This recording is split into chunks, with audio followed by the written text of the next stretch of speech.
India is aiming to launch 5G trials by next month, but the country is facing immense pressure from the US to block Chinese tech giant Huawei's participation over security and cyber espionage concerns.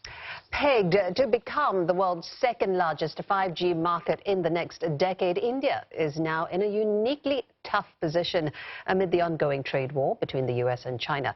For more on this, we're speaking with Manoj Joshi. He is the Distinguished Fellow at the Observer Research Foundation. He is in New Delhi.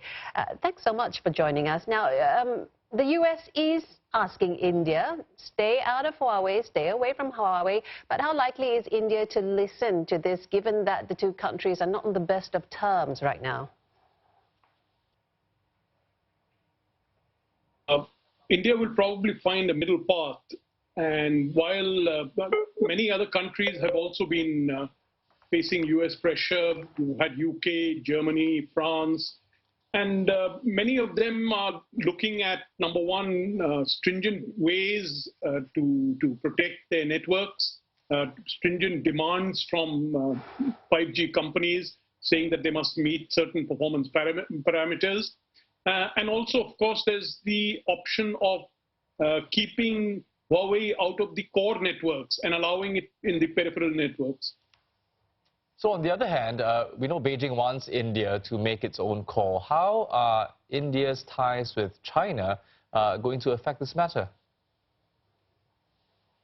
Well, certainly India has difficult ties with China. India would certainly be concerned about cyber espionage. But I think one of the things that is in play here is that what Huawei offers is very good quality and at rates which are much cheaper than the others.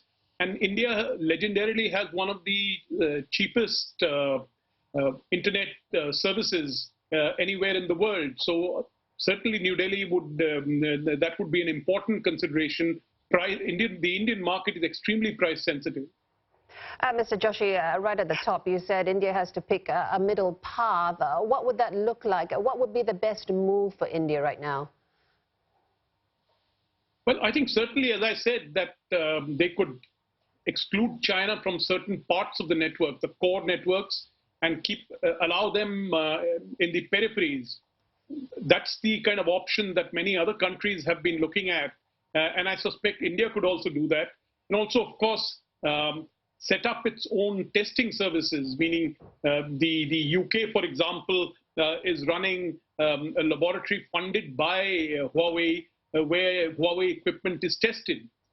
And they also have a Huawei oversight board where their intelligence services are looking at Huawei equipment. There's no reason why India can't do the same.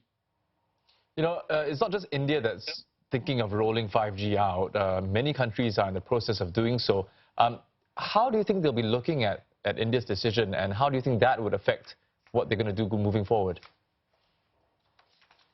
I think certainly the Indian decision would be important, but India does have problems right now rolling out, for example, the kind of price that they are quoting for their spectrum is much too high. The operators have protested, and some people are saying that they should postpone the auction. But the government is keen that it should be rolled out fast. But then, of course, you need the infrastructure. And then India may have a numerical market that's more theoretical. I mean, can people afford the kind of rates that the 5G services would require? Or does India have the actual need for some of those services, meaning of the 5G services? So in that, I think it has a small middle class. Who's going to pay those kind of rates? It will be mainly business-oriented services that can come forth to start with. All right, Mr. Joshi, thanks very much for your insights. We've been speaking there with Mr. Manoj Joshi, Distinguished Fellow at the Observer Research Foundation.